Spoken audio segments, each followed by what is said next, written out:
দেখুন, সবচেয়ে গুরুত্বপূর্ণ বিষয় হচ্ছে যখন আমার হাজারের উপর মানুষকে এভাবে হত্যা করা হয়েছে, এখনো আমাদের মায়েরা বাবারা তাদের সন্তানের লাশ কোথায় দাফন করা হয়েছে, কোথায় আছে এটা খুঁজে বেড়াচ্ছে।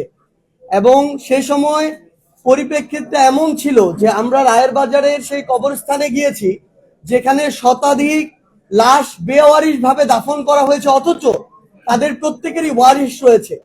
আমাদের সামনে দুইজন মা, শহীদের মা, অঝরে কান্না করছেন।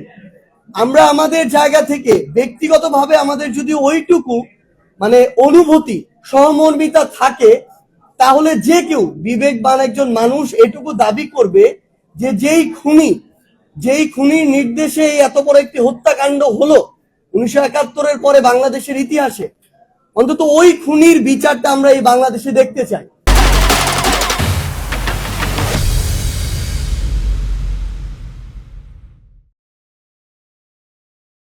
আমি শুধু আমার ওই শহীদের মা যে কথাটি বলেছেন, আমি সেই কথাটি আমার মুখ দিয়ে আপনাদের সামনে তুলে ধরেছি পুরো বাংলাদেশের কাছে। এটা শুধু ওই দুইজন শহীদের মায়ের কথা না, পুরো বাংলাদেশের এই অভ্যুত্থানে আহত সকল যোদ্ধা এবং শহীদ পরিবারের একই কথা।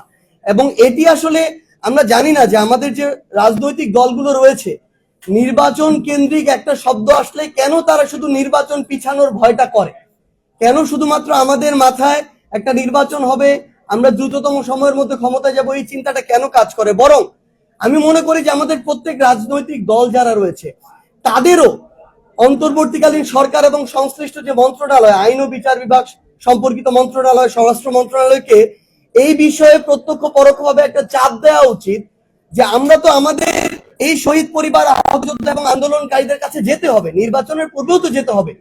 তখন যেন আমরা বলতে পারি যে আমরা ঐক্যবদ্ধভাবে খুনি হাসিনার বিচার নিশ্চিত করে এসেছি, বাকিদের বিচারও নিশ্চিত হবে। এই সামগ্রিক বিষয়টি, এই চাপটি তুলে ধরতে এবং এটার যে প্রয়োজনীয়তা এটি তুলে ধরতেই সে কথাটি বলা।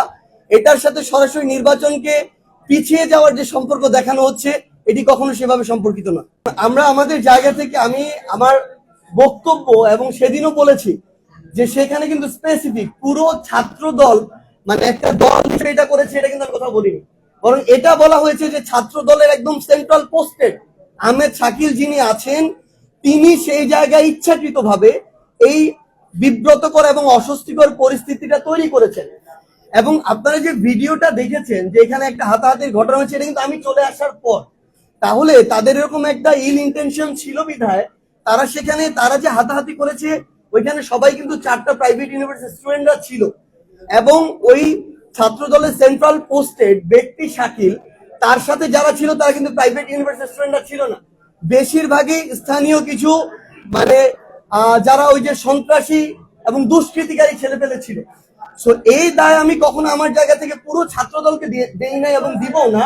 কিন্তু তিনি যেহেতু ছাত্র দলের পোস্টেড এবং তিনি এই ছাত্র দল নামক যে বাংলাদেশের যে প্রতিষ্ঠানটি রয়েছে, সংগঠনটি রয়েছে, এটিকে প্রশ্নবিদ্ধ করেছেন তার কাজের মধ্য দিয়ে, তো ছাত্র দলের অবশ্যই তার বিরুদ্ধে এই সাংগঠনিক ব্যবস্থাটি নেওয়া উচিত।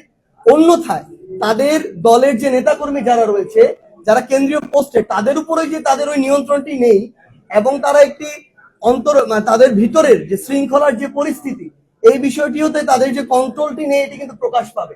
সেই জায়গা, আমার জায়গা থেকে এটি স্পষ্ট অবস্থান থাকবে, এই দায় কখনো পুরো বাংলাদেশ ছাত্র দলের উপরে নয়, বরং ব্যক্তি শাকিল যিনি ছাত্র দলের পোস্টেড তার উপরে। এই ক্ষেত্রে অবশ্যই যেহেতু তিনি কেন্দ্রীয় পোস্টেড, তার বিরুদ্ধে ছাত্র দলের অবশ্যই একদম সবকিছু তদন্ত করে সুষ্ঠু, যেন বায়াস না হয়, তার বিরুদ্ধে এই সাংগঠনিক ব্যবস্থাটি নেওয়া উচিত।